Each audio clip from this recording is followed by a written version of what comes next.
questions do you have? Anything at all? Well, I think everybody got into web assignment, it looks like, on my end. So, great. No questions? Things are going okay so far? Well, good. Cool. All right. Well, let's continue on then with our discussion from Monday, where we first started talking about angles, generally speaking. We'll do a little bit more with finding some different things associated with circles, in particular length and area. So we'll talk a little bit more about that, kind of extending what you already know about lengths and areas for circles. Talk about that today, finish this section up, and then the homework on this section will be due on Tuesday, if I remember correctly, since we don't have class Monday for Labor Day. So, in any event, let's go ahead and finish this stuff up. So, we talked about standard position last time. So, remember when we put an angle in standard position, we're going to put the vertex at the origin, and we're going to take that initial side, the side we're going to measure from to start with, and put that on the positive x-axis. So every angle we talk about measuring, for our purposes, when we're doing functions for the trig functions later on, when we start talking about measuring these angles in terms of a function, we're going to standardize everything so that we know where we're starting, and then we can talk about how we measure it. In particular, if I know I put the the initial side on the x-axis, if I start rotating up from that point, we get a positive angle. We start rotating down from that point, we get a negative angle.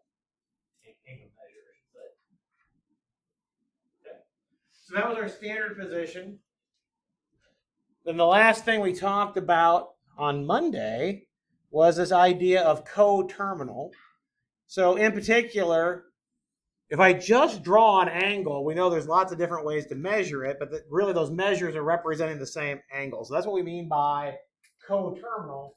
Really just means geometrically we have the exact same angle. Okay? But from a measuring standpoint, we may have measured that angle differently, depending on which way we go. Okay? So again, from a geometric perspective, not worrying about measure at all, it's literally the exact same angle. Okay. The coterminal part just says, how did we measure that particular angle, depending on what our standard position is. And since it's in standard position, we know that angles are coterminal if the terminal side is in the exact same space. We literally just mean we have the same angle. Okay. But notice in that example we talked about right at the end of class last time, if I think about measuring it this way, it was positive, but we measure it this way as negative. But we ended up at the exact same spot. So that's what we mean by a coterminal. But there's lots of ways we could end up at the same spot, right? We could have gone all the way around and then landed there, right? I could go around 7 times and then land there. Or I could go the other way and go around 3 times negatively and land there. Okay? There's lots of different ways to get there. But in all of those ways, we should be able to come up with a method to find coterminal angles. And this is going to help us later on when we start talking about the trig functions and getting their graphs. Where do those trig functions cross the x-axis, for instance? And we'll need coterminal angles ideas for that. Okay? When we solve trigonometric equations, we'll need coterminal angles for that. Okay? So that's why we're talking about it now. Okay? All right. So to try to get a little bit better picture here from what I have, let's think about how we can figure out if 2 angles are coterminal or not, or how would we generate all of the coterminal angles with a given angle. We can talk about those kinds of things. Let me do that picture I drew just a second ago versus the one I drew last time. I said one way to positively measure would be this way, or you could go around 1 time and then land there, right? Both of those are positive angles. What would their difference be? If I took the measure of that bigger one and the measure of the smaller one and subtracted them, what would I end up with? 360 degrees in degrees or 2 pi in radians, right? Because what did I say I did? I went all the way around, and then I measured the angle essentially, right? Well, all the way around is 360, and then add the angle, right? What if you went the other way? Let's see if I can change the color real quick. So what if I went, oops, not that way. What if I wanted to measure it this way, and then with respect to that first one here? If I think about subtracting them, if I take the positive and subtract the negative, what would you end up with? 360 again, right? So notice the difference between those two again is 360, isn't it? So there's something about that 360 idea that's going to help us get coterminal angles. So when we ask here down here about how do we find angles that are coterminal, well, in degrees, we add or subtract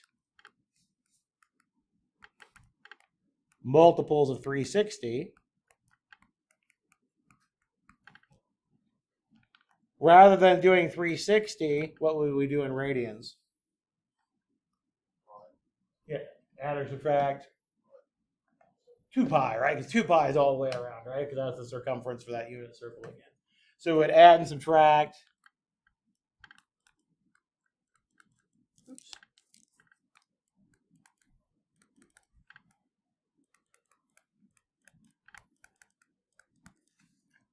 So that's exactly how we find angles that are coterminal. So let's look at this first example. The first example says you start with an angle of 438 degrees. We want to find two angles that are coterminal. One has a positive measure, one has a negative measure. So what can we do to find one that has a positive measure in this case?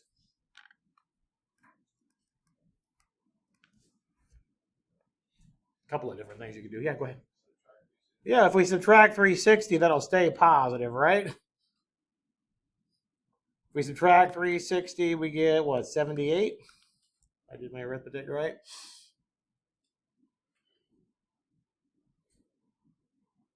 Could have also added 360 to get that positive angle if you wanted to. You can get, what, 798? I added 360. Either one of those would work for the positive. It's probably better to subtract the 360 for the first one because the next one asks for a negatively measured angle. What do you want to do? Subtract it again. Good. So for a negative one, we'll just subtract it again. And we get what? Negative 282.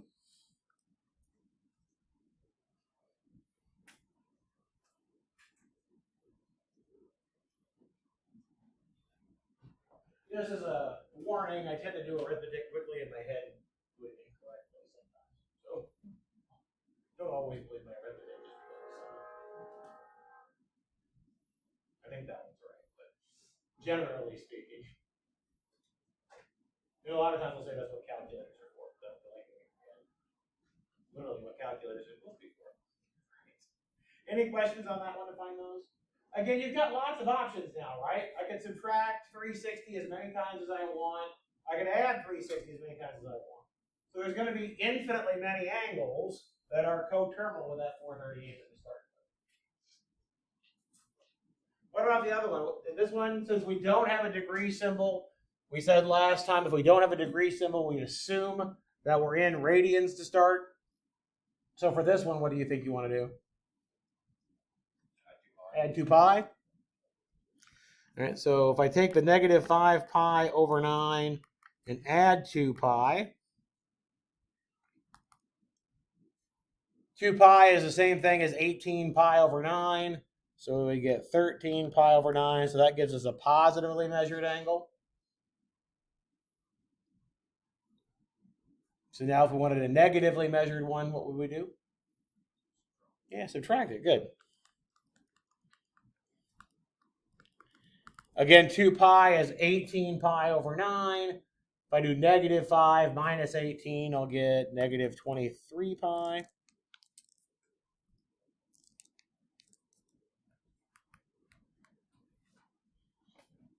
over 9. And again, you can add and subtract any multiple of 2 pi that you want, and it will give you coterminal length. Okay. That's all there is to it to find coterminal angles, by the way. There's nothing tricky about it. If you're in degrees, add and subtract 360s till you want to get to where you want to be. In radians, add and subtract 2 pi's until you get to where you want to be.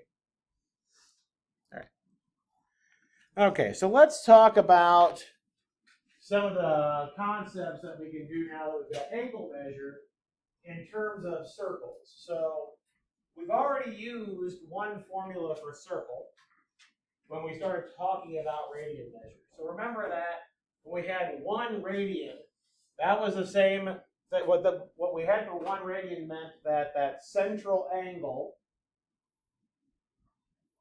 the length, when you do the arc that's subtended by that central angle, the length of the arc and the length of the radius is the same. Right? That was how we define the radian measure. Right? So just to remind, I'll draw a little picture off to the side. If I've got a central angle with a radius of r, and we've got an arc length of r, then the angle measure here is 1 radian. Right? That was how we defined radian measure. So if we want to think about lengths of pieces of circles, it makes sense to look at radian measure versus degree measure, because radian measure is defined in terms of lengths of pieces of circles. Okay? So when we want to do arc lengths, we want to think about things in terms of radians. Okay? Well, let's just see if we can extend this idea and see if we can come up with the formula. Okay? So I already said that if this angle measure is 1 for radian, then I know that this arc length is r, because it's the same as the radius of the circle. Well, what if we erased this one here? And I know it's bad because I don't want you to have to erase on your paper, but so I'm just doing this as an illustration. What if I moved my central angle, widened it, and made it 2 radians? What do you think the arc length would be now? It'd be 2r, right? Right? I just doubled the size of the angle, so I must have doubled the arc length. Right? Or if I drew a different picture and made it 3 radians, what do you think it would be? 3r would be your arc length, right? Because again, I can think about making it into pieces where each of those radians is 1, right? So I'd have an r and an r and an r. Notice that the arc length in this case is just a multiple of, or the way we find the arc length is just multiplying the radius times the angle, right? When it's in radians, that's important, okay?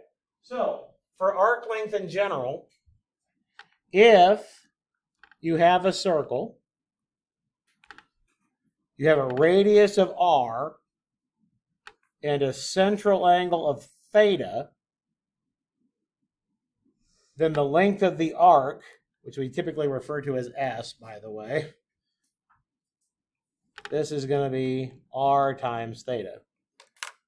We use the letter s for arc length because there's lots of occurrences of the letter s in the words arc length. I don't know why we use s for arc length. It's just standard. Okay. It's a joke I make every time. I don't know why we use s. I know other things, like you use m for slopes of lines. That comes from the French verb monter, which means to climb. That one I know. I have no idea why we have s for arc length. I'm sure it's because arc length in another language starts with s. I'm sure it's what it is. Anyway, doesn't matter. That's the arc length formula. Pretty straightforward, right? The important parts that you need to know, in particular, the angle. This is the central angle measured in radians. It's important that it's in radians. If it's in degrees, what do you think you need to do first? Convert it. Exactly right. If it's in degrees, you need to convert your angle to radians. Okay? Don't just multiply the radius times the angle. Okay? The angle has to be in radians first. Okay. So to illustrate that, let's look at this first example. We have a circle. Radius of the circle, I'm assuming that I have a central angle. Radius of the center here is, radius of the circle is 5.2. Central angle is 37 degrees. So again, if we want to find the arc length, the first thing we need to do is what? Convert that 37 degrees to radians.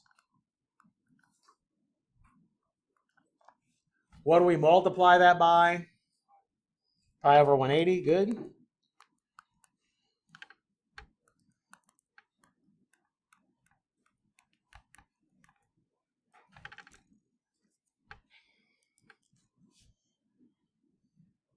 Not a lot I can do to simplify that fraction since 37 is prime. So about all I can do to that particular fraction. So this is your theta now that's measured in radians. So your arc length, how do we find the arc length? What are we going to do with that theta? Good, 5.2.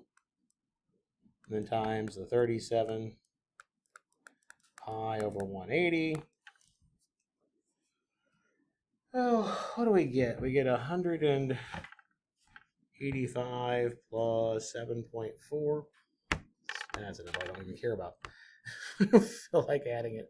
All right, that's what we would get. I don't really care if you simplify arithmetic. Sometimes in WebAssign, they'll want you to approximate. They'll ask for a decimal. For my purposes, if I do this on a quiz, unless I ask you specifically to put it in your calculator to approximate, you can just leave this. I don't care if you simplify it. This tells me you know how to do the problem. Okay.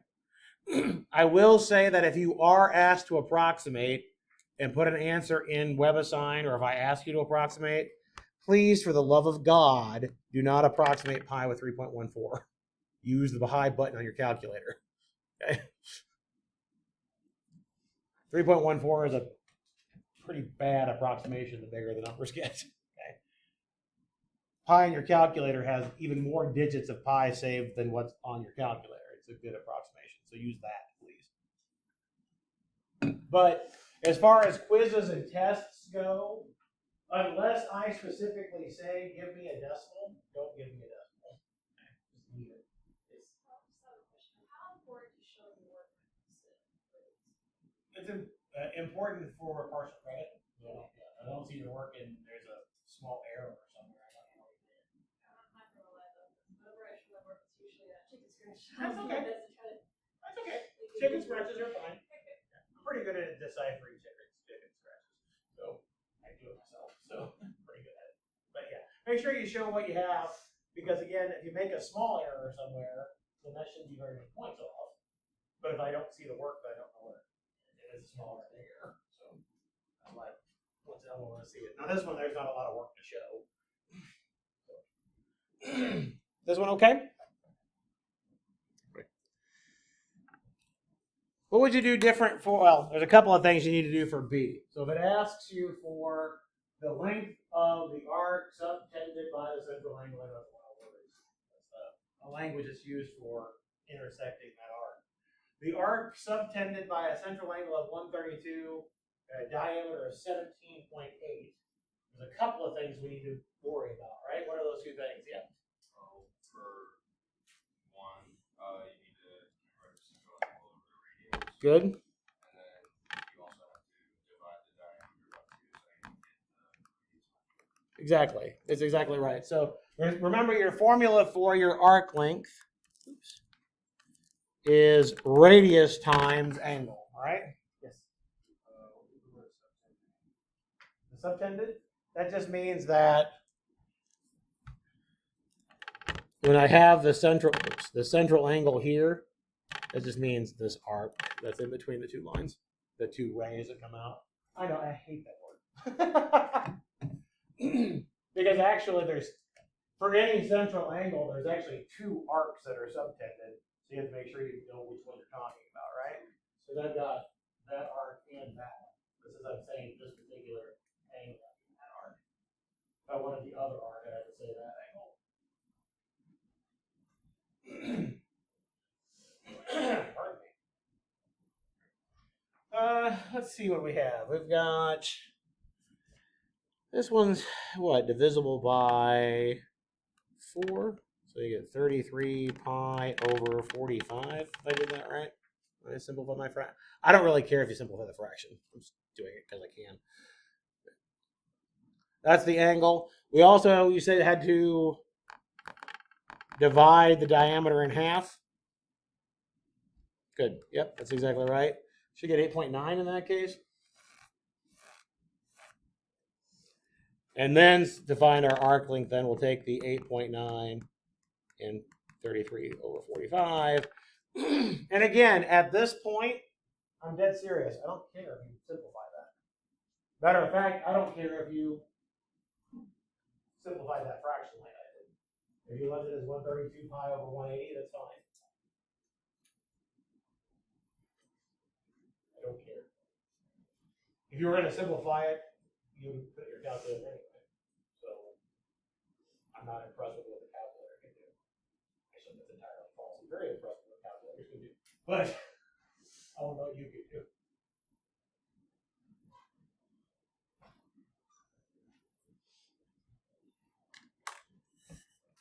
Okay.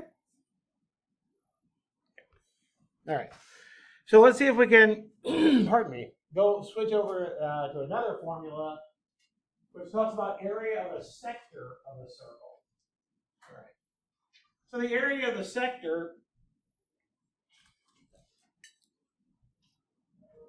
what that means is we're really talking about a pi piece of the circle. Okay. So if I have a sector, what I mean is I have a central angle. It chops out a piece of pi, if you will. And what we're interested in when we talk about the area is how much area is trapped in here. Bless you. Okay. So let's see if we can think about what the formula for this would be. Kind of the same idea what we talked about for the formula for the arc length when we were talking about the different pictures for the radians. Okay. So again, remember our definition for radian would be I have a circle, radius r, arc length is r. This is a 1, right? Agree? Okay.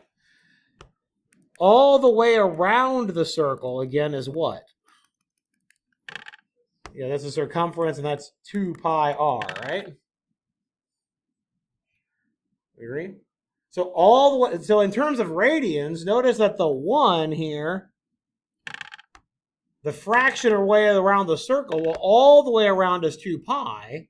The fraction of the circle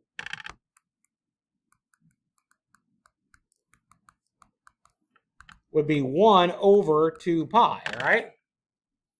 That angle is 1. All the way around would be 2 pi. So the fraction of that, of the whole circle, is 1 over 2 pi. Maybe a little bit better example is the following. And maybe, or I'll give a couple other examples that are a little bit better than this one idea.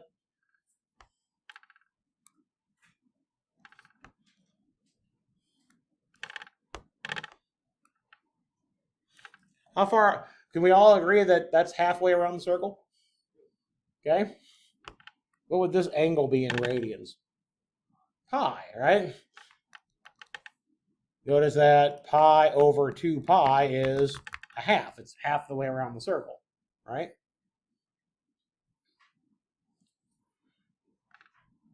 Or if I draw it this way, how far around the circle would this be?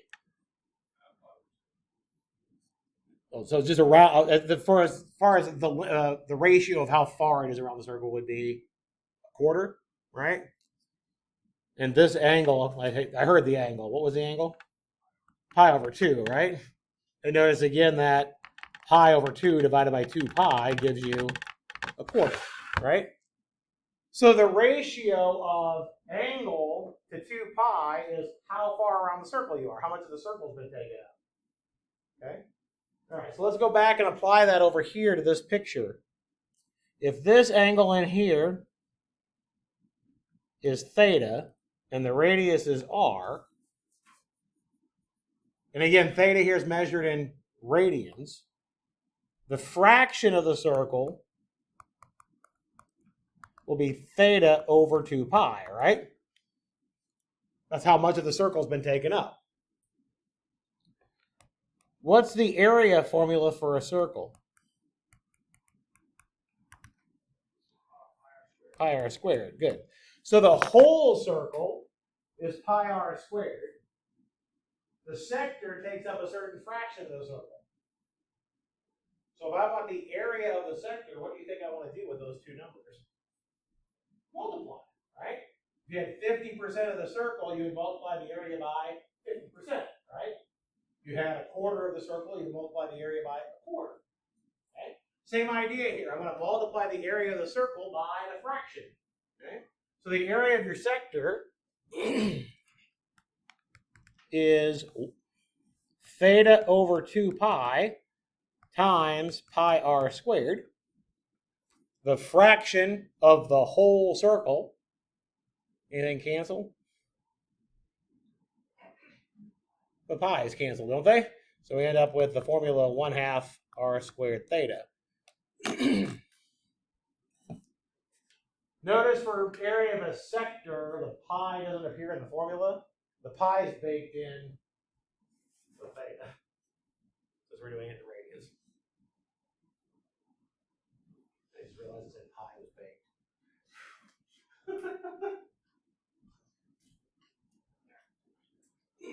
Anyway, okay? So again, this area of the sector formula literally just comes from the area of the circle formula, and the fact that in radians, theta gives you a way to measure what fraction of the circle you have. Okay. All right, so see if you can apply that.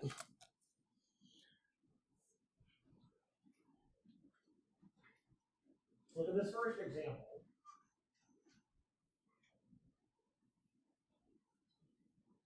What do you think we should do first? Convert to 132, right?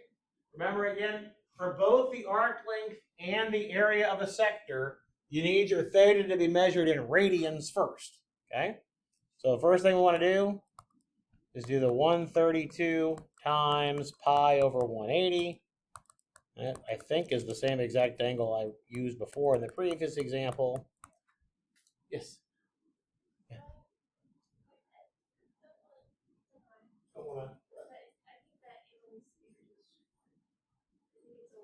Oh, it can be reduced more. You're right. Thank you.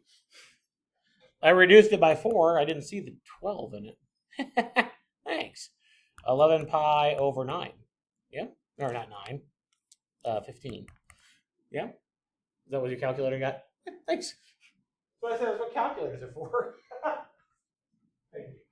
I should have recognized the multiple of 3 in both of those. And again, that's like I said, I don't care if you simplify it. What are we going to do with the 11 pi over 15 now? So we plug it in our formula. Our sector will be 1/2. That's part of the formula. 9.7 squared times 11 pi over 15. You can simplify it if you like. I don't know if the Webel sign will take it that way or not. I have no idea. But like I said, on a quiz or a test, you don't need to simplify it for me. Leave it. That tells me you don't understand how to do the problem. I don't need to know whether or not you can type it in your calculator correctly.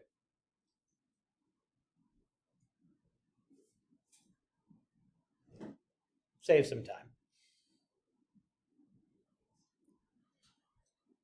Okay? Any questions on that one at all? Work on the next one for a minute, and we'll chat about it, and then we'll go on to angular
What did we get for this one? What did you do?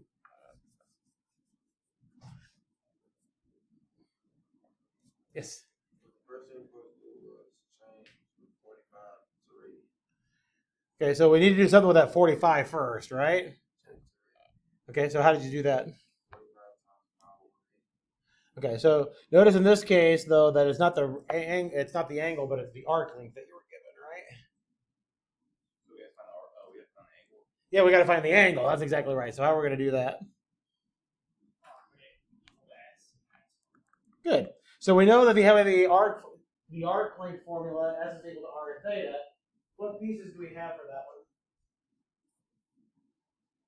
We have the arc length, and we have the radius. Just divide by 2. Okay. So we know the arc length is 45, and we know that the radius is 12.3. Dividing the yes. Oh, go ahead. No, go ahead. What were you gonna say? I was going to say, you divide the 45 by 12. Yeah. Good.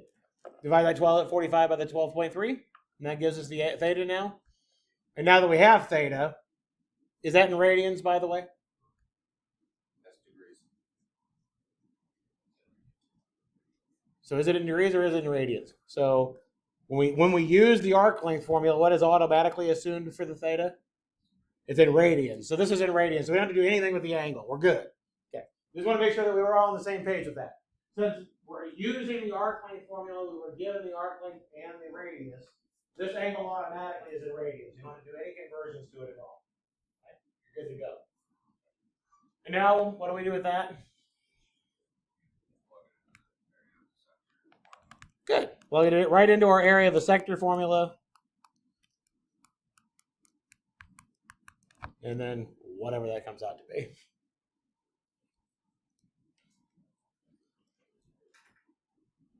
So I found the theta first, and then put it in the area of the sector formula. Anybody a little bit more clever than that, just out of curiosity? Instead of the follow your nose way to do it, there's a slightly more clever way to do it. Let me show you just real fast. You don't have to do it this way, but remember your formula for area of a sector is 1/2 r squared theta. Do you see the arc length formula in there?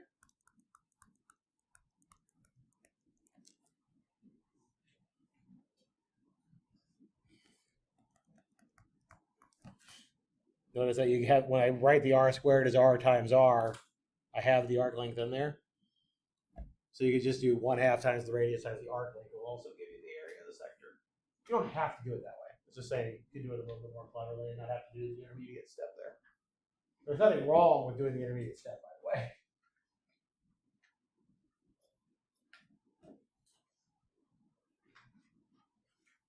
One reason I wanted to show you this is because it's going to pop up in the next formula that we're going to see. The process okay for what we did, though? The big thing here was we weren't given the angle to start with, so we had to go hunt for it. The way we hunted for it was through the arc length formula.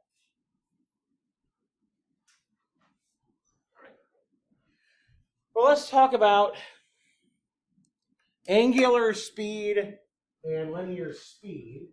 When you think about speed or think about rate, what two other things do you typically need to know if you want to figure out a speed or a rate? A distance and a time, right? So when we're talking about angular speed or linear speed, we're talking about, in this case, we're talking about linear speed with regard to something moving in a circle, so spinning around. Okay. So when we're talking about angular speed, what we're talking about is if I have my theta here, your angular speed is your rate of change of theta. I should write it this way. Change in theta, sorry, over change in time. So your theta in this case is kind of what you're thinking of as distance. Okay, this is angular speed.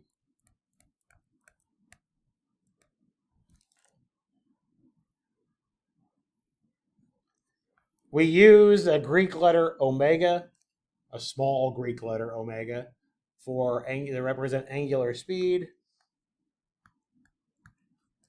And we would have arc length, or excuse me, not arc length, angle over time. I don't really mean angle, by the way. I mean change in angle over time. Okay. The formula is typically written as theta over t. That theta is how much it changed in that time interval. Okay. That's how we do angular speed. So really we're talking about what is this thing changing. Okay. When we talk about linear speed, again, if you think about something moving in a circle this way, it has some speed to it, right? What we refer to as linear speed is if I have something moving in a circle, say I'm swinging something on a string, if I let go or the string snaps, does the thing keep spinning? No, it goes off in a straight line, right? That's what we mean by the linear speed. Okay? So when we do linear speed, remember again, this is arc length, right, up here. So your linear speed is going to be change in your arc length over your change in time.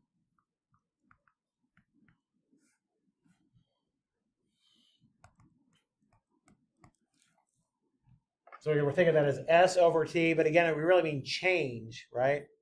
How did the arc length move, or how much did it move in that circular pattern with respect to time?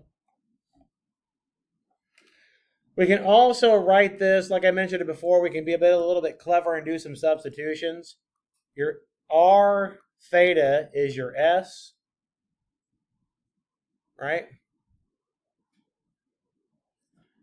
And then what did we just call this theta over T piece a minute ago?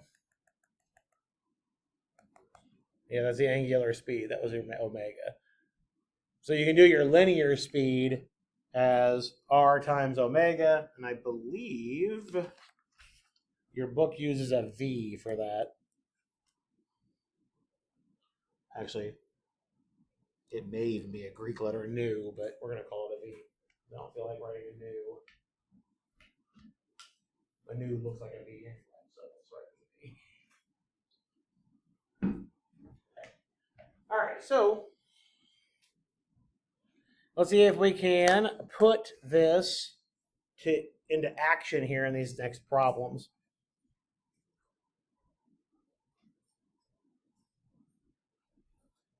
It asks us first, what's the angular speed of something that goes around in a circle 8 times every minute?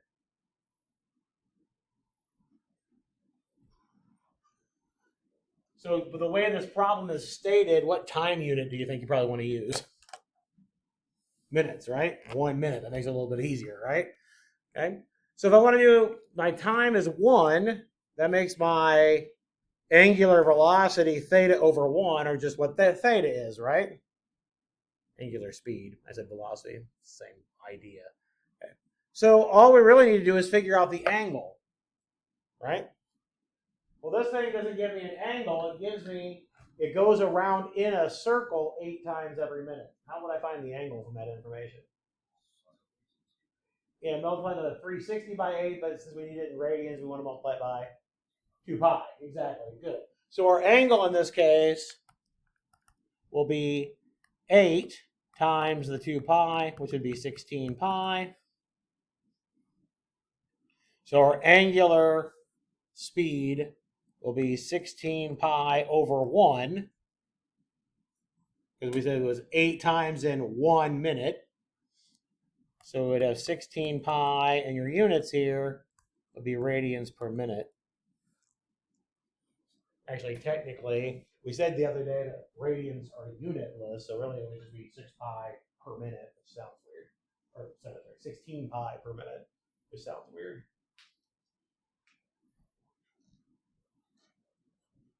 So usually we go ahead and put the radian on there. Question. Yes? Does it be said you have to multiply it by 2 pi? Mm-hmm. You multiply it by 360 and then convert it back. You can convert it back. That's fine. Yeah, you can take the multiply by 360 and then multiply by pi over 180. This is an extra step. end up in the same place. What do we do with this for the part B? If we know the radius, how can we find what the linear speed is? What do we need to do? Yeah, in this case, we know what the angular speed is. So we just computed that. Your radius is 27, and multiply it by the 16 pi.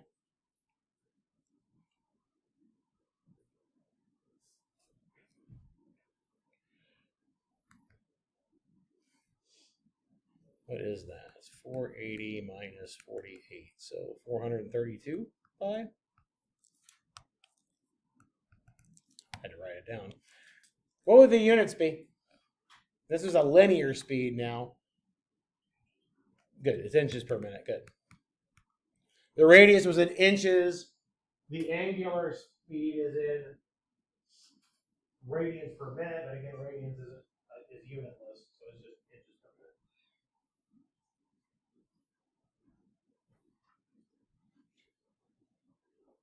Okay.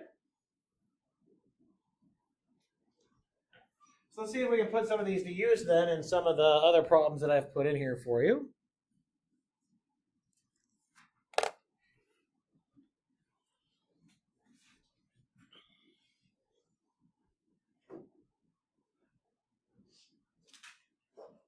So some of these applications have to do with arc length, some of them have to do with area, some of them have to do with speed.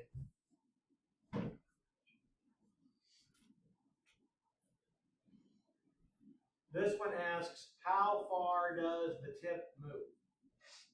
What's it asking you for?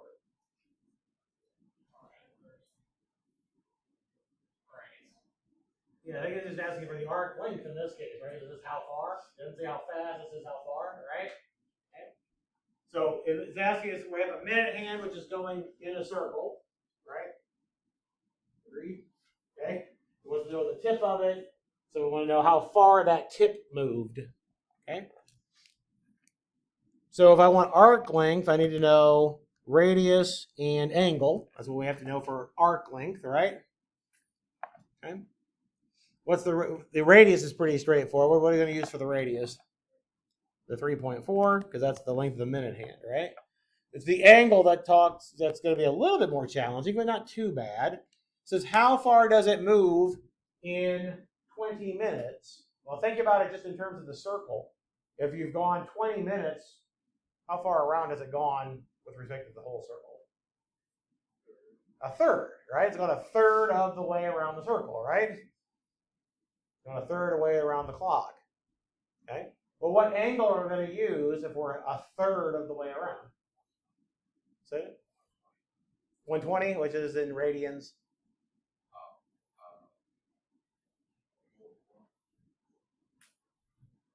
Well, how far is it all the way around the circle? So in radians, it's 2 pi, and then we just need to do a third of it. So it'd be 2 pi over 3. Yeah.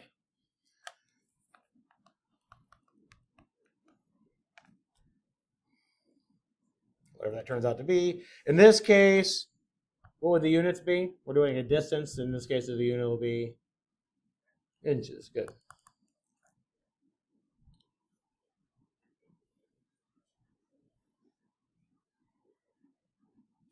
Whatever that number turns out to be. Okay, so again, the radius was given. We had to figure out the angle. The angle in this case was a third of the way around the circle. All the way around is 2 pi. So we just had to do 2 pi over 3.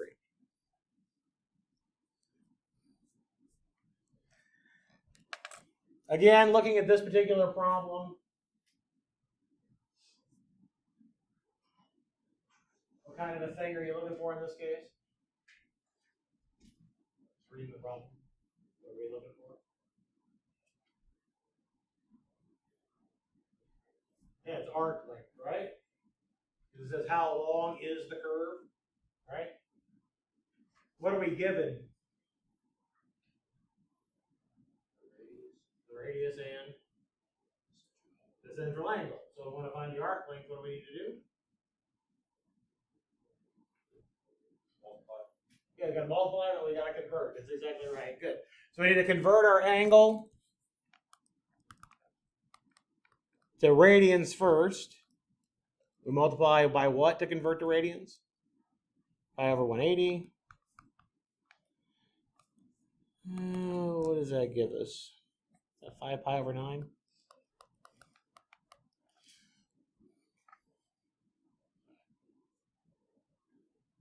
And now to figure out the length of the curve, we will take your 1,840 feet, multiply by 5 pi over 9, whatever that turns out to be. What's your units going to be? Feet. Good.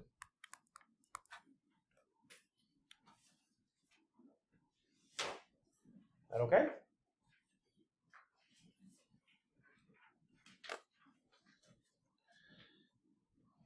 This is another one. I'm not going to go through this one because I want to look at some other ones. So this is another one that's asking you for arc length because it says how far does something travel? Right? So it's asking for an arc length. So you need to figure out what the radius of the orbit is and the angle it moves through. Okay. The next one I hope is pretty straightforward for what you're looking for. I'm just kind of telling you how to solve the problems and I'll let you practice them on your own. This one, pretty obvious hopefully what it's asking for. It's asking for yeah, the area of the sector, right? It says what is the area? We only have one formula for area, right? So for your area of your sector, you know radius and angle again, right? Which is what you're given in the problem. Just again, you'll have to convert the angle to radians again. So for that one, you'll use your 1/2 r squared theta formula on.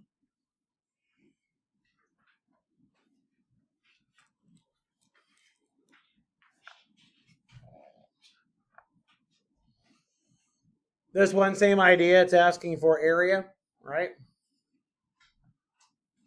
This one looks a lot like the one we did before where we were given the arc length rather than the angle, so we had to figure out what the angle was, right? So the arc length of the water is 66 feet. But you say, again, you're going to use that area of the sector formula to get at that. And also for the next one.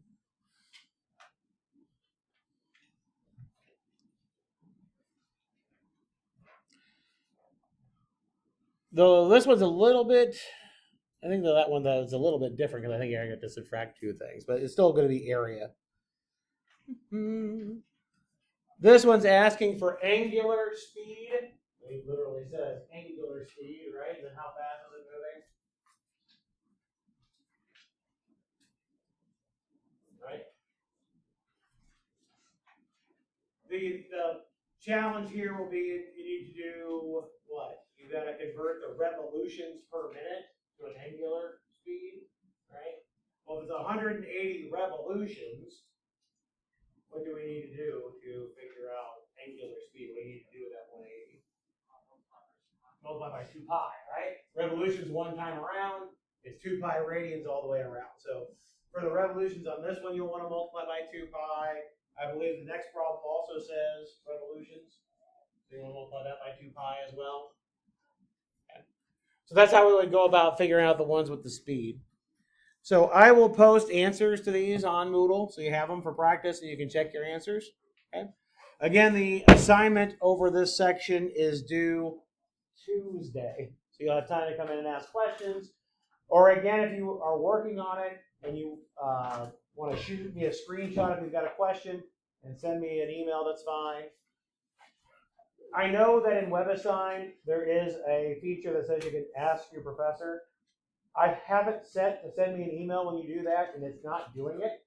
So it's much better just to email me directly than ask me a question in WebAssign. I don't know why it's not working to send me an email, but I've had like 3 different questions been sent from WebAssign, and I have to see it right away. If you email it, I'll see it right away.